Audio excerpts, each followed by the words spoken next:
Sa isang iglap lamang ay natawid ni Clyde ang pagitan nila ng dalaga.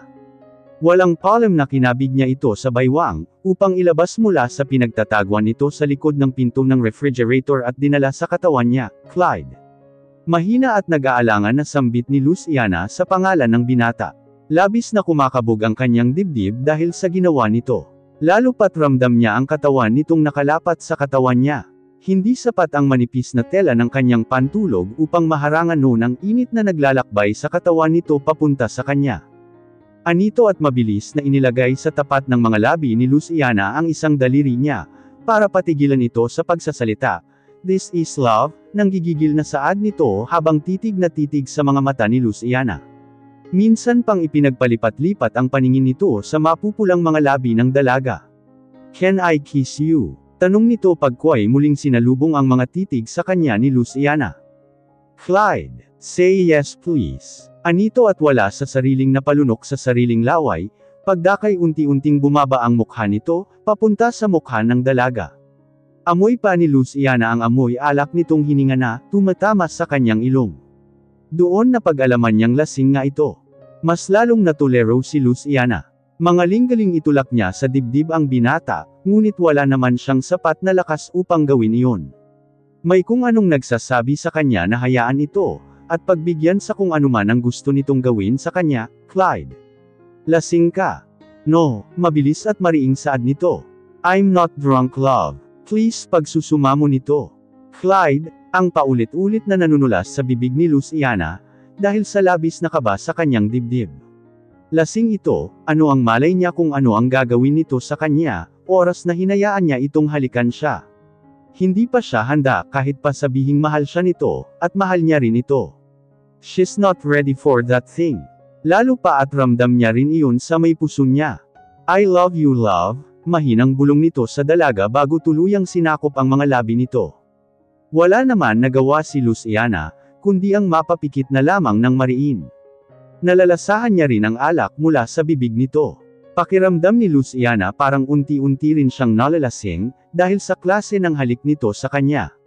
Ang maiinit at malambot nitong mga labi na tuluyan nang sumakop sa kanyang mga labi. Masuyo pang napabulong si Luciana, nang maramdaman niya ang mas paghigpit ng yakap nito sa baywang niya. Maya-maya ay humiwalay sa kanya si Clyde. Nakangiting muling pinakatitigan siya sa kanyang mga mata. "Mahal kita Luciana. Please, huwag mo naman ako pahirapan ng ganito." Saad nito na basta na lamang lumamlam ang hitsura. Kita ni Luciana ang lungkot sa mapupungay na mga mata nito. "Please say you love me too. Ako ang dapat na mahal mo at hindi ibang lalaki," dagdag pa nito bago walang palem na niyapos ang dalaga. Nagtataka man ay hinayaan na muna ni Luciana na yakapin siya nito. "I heard you and Martin talking at the pool area. Kailan lang kayo nagkakilala?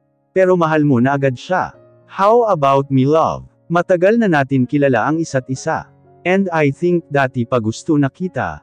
Hindi ko lang maamin sa sarili ko, kasi masyado ka pang bata noon. But now, you're at the legal age. At ang papa mo na mismo ang nagbigay ng permiso na pakasalan kita. How about our wedding if you choose Martin over me?" May pait na saad nito, habang hindi pa rin pinapakawala ng dalaga mula sa mahigpit na pagkakayakap niya rito.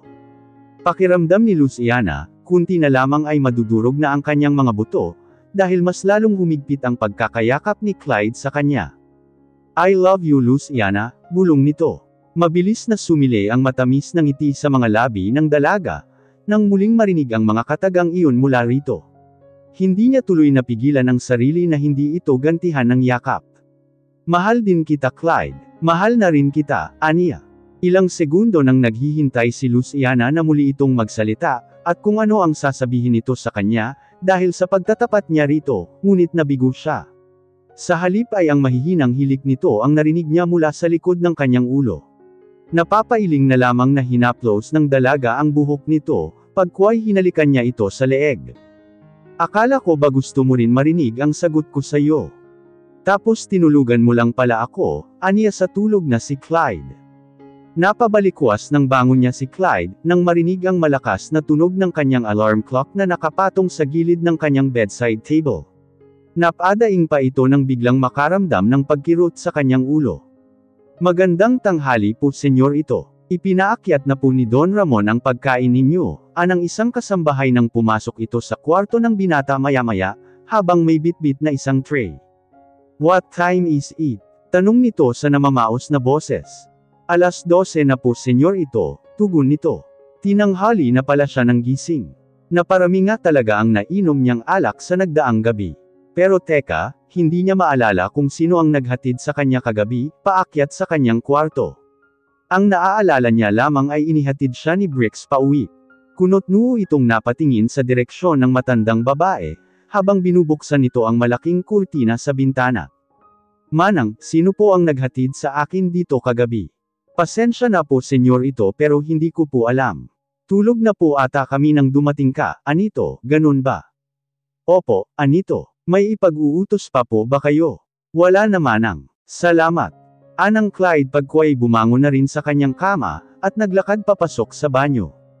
Pagkatapos maligo, ay kinain na rin ito ang sopas na dinala ng kasambahay para sa kanya, bago siya lumabas sa sariling silid, at bumaba sa mataas na hagdan. Nasa sala pa lamang siya ng mansion, ngunit naririnig na niya ang maingay at malakas na tawanan mula sa loob ng dining area.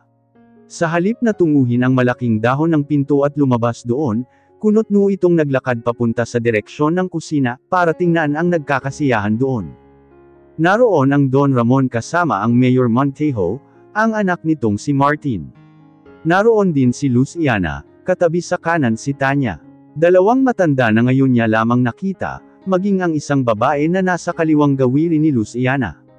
Mukhang nagkakasiyahan nga talaga ang mga ito, dahil wala man lang ni isa ang nakapansin sa presensya niya sa pinto ng kusina. Bakit hindi ka sumali sa kanila? Ang boses ni Bricks ang umagaw sa atensyon ni Clyde, nang bigla na lamang itong magsalita mula sa tabi niya. Kunot-noo niya itong tinapunan ng tingin, bago tumalikod at muling naglakad papalabas ng mansion. Kung si Martin at Luciana ang ikakasal, it would be an honor for me Don Ramon. Sino ba naman ang tatanggi sa alok ng isang Cervantes? Anang Mayor Montejo na nakangiti pa ng malawak. Now, you know that my daughter is for Clyde only. Matagal ko ng plano na ipakasal silang dalawa. But the only problem is, wala naman sa tabi ko ang anak ko, anang Don Ramon pagkway binalingan ang anak na dalaga. At sa tingin ko naman ngayon ay hindi ako mabibigo na tuparin iyon ng anak ko. Hindi ba hiha? Makahulugang tanong ng ama niya. I'll think about it first papa. But I know in the end papayag ka rin sa gusto ko, saad pa nito. Hindi naman kayo tutol sa gusto ko hindi ba Amelia at Landon? Tanong pa nito sa mag-asawa. Sa amin ng asawa ko Don Ramon, ay wala naman kaso iyon. Alam naman namin na mapapabuti si Luciana sa taong gusto mong mapang-asawa niya. Pero syempre ay nakabase na rin iyon sa magiging desisyon ng bata. Ang matandang Landon ang agad na sumagot sa katanungan ni Don Ramon, na ikinangiti naman ng huli. Syempre, hindi porke anak niya si Luciana ay hindi na niya hihingiin ang permiso ng dalawang mag-asawa. Itinuring na rin ito ng kanyang anak na pangalawang magulang, kaya mahalaga rin para sa Don ang desisyon ng mga ito. Yeah right, nasa kanya pa rin ang huling desisyon, anang Don Ramon. Are you okay? Maya-maya ay bulong na tanong ni Tanya kay Luciana. Mabilis namang napabaling ang tingin ni Luciana sa katabi. Ha? Why? I mean, hindi ka ba naiilang na ikaw ang pinag-uusapan nila sa hapag? Okay lang yun. Magulang ko naman sila eh. Aniya, pero ako hindi papayag na may kasal si Luciana sa Clyde na yon, hanggat hindi ko pa siya nakikita ng personal, anang Viv na siyang naging dahilan, upang matuon sa kanya ang lahat ng pansin. Why hiha? Nagtataka na tanong ni Don Ramon. Kasi po Don Ramon baka saktan niya lang ang kaibigan ko. Kaya bago niya pakasalan si Luciana kailangan sa akin muna siya lumapit.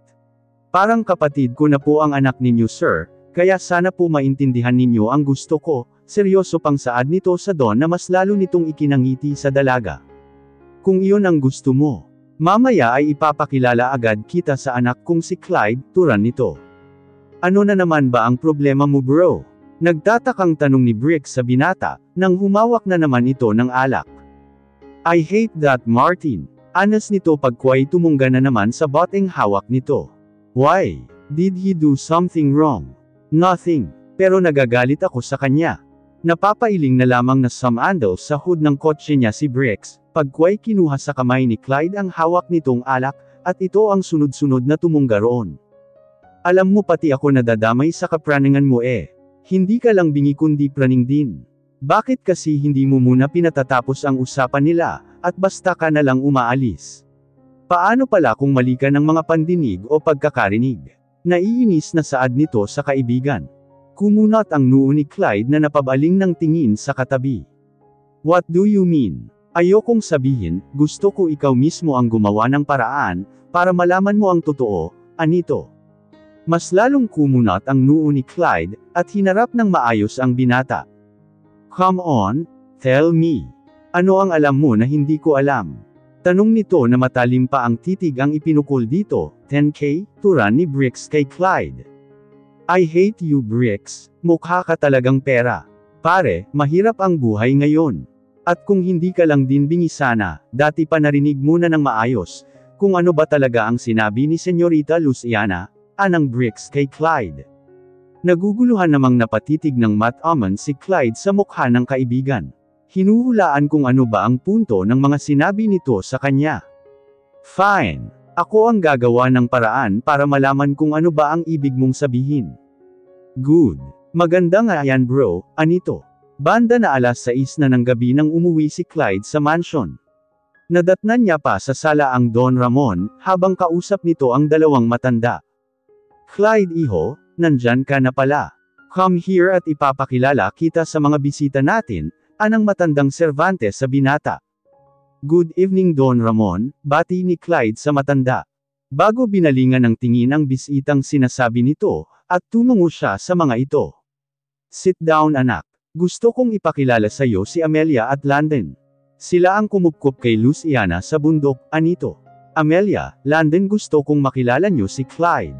Ang mapapangasawa ng anak natin, pagpapakilala nito sa binata sa mag-asawa. Ikaw pala ang Clyde na sinasabi ni Luciana noon pa, nakangiting saad ni Amelia sa binata.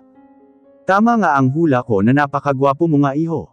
Ngayon mas lalo akong boto sa iyo para kay Luciana.